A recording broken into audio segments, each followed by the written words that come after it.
Hello lovely people. Today I'm going to do some journaling for Palm Sunday, and I've got this kit from Bible Journaling UK which is about journaling through the story of Palm Sunday. So I've got my nice little notes here which I'm going to be using. I love the story of Palm Sunday, and this is the first opportunity I've had this week to sit down and actually spend some time with the story, and I'm going to be looking at Luke's Gospel, which is the notes in the kit. And I think, with all these Christian festivals, if we're involved in our churches or in other things, they do get terribly busy, and it's easy to miss out on them in terms of devotion, particularly if you're a church leader of some sort. And I don't think there's any harm in revisiting these things at a later time. And I probably won't be journaling Easter until well after Easter Sunday itself, just because of all the things that are going on at that particular time. And these stories last forever, and the message is still the same whether I'm doing it on the right day or not. So I find that quite liberating. So I'm not worrying about the fact that it is no longer Palm Sunday, but I'm coming to do this journaling anyway. And I've got the washi tape from the kit here, and I found these lily stickers, and I just had them in my stash, and I like them very much because the lilies are a great symbol of Easter, and if you have a tradition which decorates your church with lilies at this time of year, then they will be associated with Easter. And for me, they're real flowers of hope.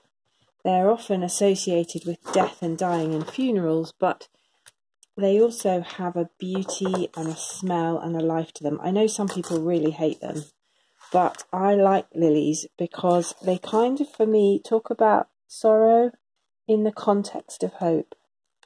And that is what this Palm Sunday story is all about, really. So already, just with those two stickers and the washi tape, I've got a really nice and inviting page here to do my journaling. You'll see this is a bit crinkly because of what I did on the back, but, that's fine. So I've got my paint box, and I'm using some really old paints, but I like these because they are lots of different colours, and I'm feeling a bit too lazy to mix, and you'll see here there's loads of different greens in there. So I'm going to make a green wash background, and I'm wondering if one of the reasons I like Palm Sunday so much is just because I always use a lot of green and green's a very calming colour, and if you're involved in lots of church stuff around Holy Week, it's often anything but calming. And for me, I want to spend time at this time of year in prayer and contemplation, and that's not always possible. So the green just reminds me that actually I need to get my priorities right internally, even if I am rushing around in the way of life, in actual reality, even if there is lots to do. And I know that many of you come to my workshops, lead churches, and are very, very busy at this time of year. So my prayer for you and for all of us is that we'll just get to have a bit of internal calm, even amongst all the external busyness. So you'll see this paper's crinkling a bit, but that's fine. I'm going to stick stuff over this probably and write over it certainly, so it doesn't really matter. And I'm just putting down a nice mixture of greens here, and then I'm going to get going with some kind of palmy shapes. Now, one of the things that really strikes me always about this story is the way in which the crowds are so excited about this coming king. They kind of get caught up in kind of crowd psychology, if you like, and they get very excited and they throw down their coats. We did a really interesting thing at church on Sunday in that we got people to throw their coats on the floor in the church, and the children walked across them to the altar. And it was a really powerful thing, actually, just watching grown people with beautiful coats, some of them, throwing them on the floor so that others could trample over them. And just what a powerful kind of symbol that is of laying down your worldly stuff for greater priorities.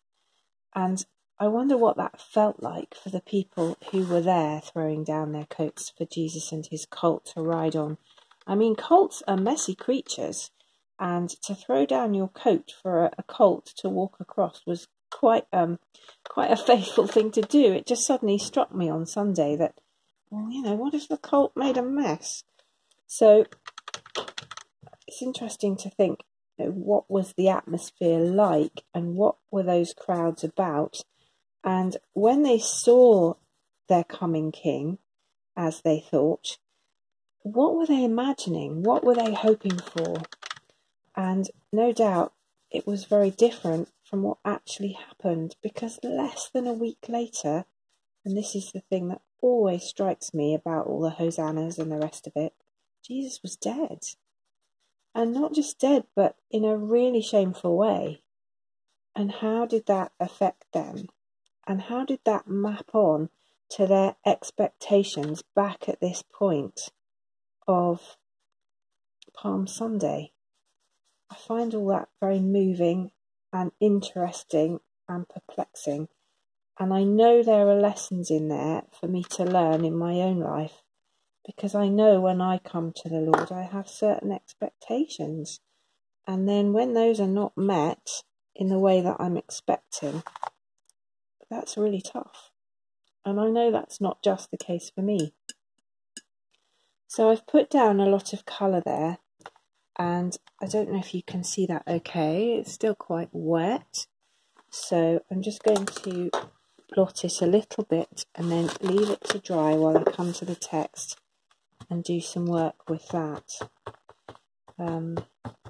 Now, what I recommend in the kit is that you take the nice sticky note, and there are two different designs, so you'll get one or the other, but they're both sort of green wreaths, and that you use this as a focus point in your page for whatever text or thought you want to have. And I am going to cut a piece out. I've already cut some out. This is the notice sheet from last Sunday, and we have the liturgy in it as well.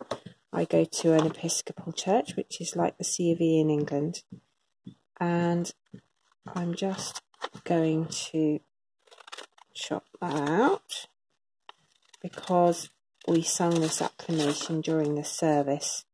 And these words, of course, come straight from the Gospel reading for Palm Sunday. Blessed is he who comes in the name of the Lord, Hosanna in the highest. And if you look here at Luke 19:38, that's exactly what they were saying. So I'm going to use that, I think, as a kind of highlighter, a sticky note as a highlighter for that text. So I'm just going to pop that on, and I'm using up this rather lurid orange Prit and hoping that it won't make too much of a orange splash in the middle of my nice peaceful green that I'm really going with today. So just going to stick that down, and then I've got a nice accented text to go on my page. The other thing I'm really thinking about is, what does it mean to worship God unconditionally? So we know what it means to love, say, our children unconditionally. When they're really difficult and terrible, we go on loving them anyway. We kind of know that, but what does it mean to love God unconditionally and to worship God unconditionally? And when these guys in the story in the Gospel were worshipping God, I suspect that they were doing so with a particular endpoint in view. I think they had really high hopes for this new kingdom. Certainly I know I would have done if I'd been there. And so how then did that death of Jesus affect them, and then what happened afterwards? And I suppose we're very fortunate because we have hindsight, so we know the resurrection is coming, and we still find it really hard to worship unconditionally, because when things go badly wrong and we get hurt and we're in pain, then we kind of say, why, God? Why did you let that happen? And we can be quite angry with God at times. And, you know, I think that God can handle that. I've done other videos about that. But this story is a real challenge to me to say, what if it doesn't turn out how you think it should? Are you still going to worship and pray anyway? And of course the answer has to be yes, but that's costly and it involves courage. So that is one thing I'm pulling out of this: worship unconditionally. Now, what I want to do while I'm just praying about how that maps onto my life, I'm not gluing this down yet because the background's still wet, is I just want to actually paint some palms over here. So I'm really praying as I'm doing this that God would just show what it means to worship him and love him unconditionally, and how we deal with the disappointments and the challenges, and also how we celebrate when it's time to celebrate. And this on Palm Sunday was a time for celebration, and rightly so. And Jesus said, you know, if you're not crying out, even the stones would cry out. He was saying that to the Pharisees because they were more or less saying, look, shut the crowds up, for goodness sake, they're causing disturbance. Jesus said, no, it's right that they should, because this is the time for celebration of who I am. And there's some of that in Palm Sunday too. Sitting on the hinge of Holy Week, as it does, it's still the time to celebrate, even with all the agony that's coming. And that really struck me this year as well. I'm just going to put some more on this side. And it's really fun to do this because it's such an imprecise art. And just kind of adding in some extra in the middle. And of course, with the washi tape, there are all sorts of different kinds of boughs and branches that you can use as a guide if you want to. And I love the way that when you have just a few supplies, like some stickers or some tape, you can actually use those as inspiration for your painting. And it takes the fear away because you've got something to copy if you need that. And I generally do need that. So I'm going to now put these down, and because the page is still a bit wet, I'm going to use some wet glue, and that will make sure these stick. And then I'm just going to finish off, I think, by putting in some prayers, some prayers in the form of some stickers, actually. So in the pack, the Palm Sunday journaling pack, you get some little stickers. And these are some of mine. I've used some of mine in other places as well, so these are just what's left. And I quite like to use stickers just as little prayers in my journaling, because I'll assign to them. I've used up all the palm leaves. There were lots of sort of leafy things in here. I quite like to assign to them sort of symbolism. And obviously I'm the only one who knows what that is. But for instance, here are 3 flowers, a bloomy flower and 2 buds. And I'm just going to put that down as a particular prayer for some people that I'm thinking about at this time of year. And I'm going to pop that there, I think. And there's a lot of symbolism in that for me, and I know exactly what that means. And then these nice big ones are also going to be prayers for 2 others. And when I look at this, I'll think of those people and I'll bring them to the Lord again. And then in future, you know, when I look back, I'll remember having prayed and I'll know more of the story and how it's going to turn out. And that will be amazing, remembering that at this point I was praying for them. And I'm looking here at the Luke passage, which doesn't actually mention palms in this translation, but if you read the John passage, so here in John 12, you've got the same story, and you've got lots of palm branches in here, and you can see how I've journaled with it in the past. So you might want to have a look at that as well, John chapter 12. So I hope that's given you some ideas, and I'll leave some links below. And I've also got this set for Easter Sunday, which I'm going to be journaling with next week.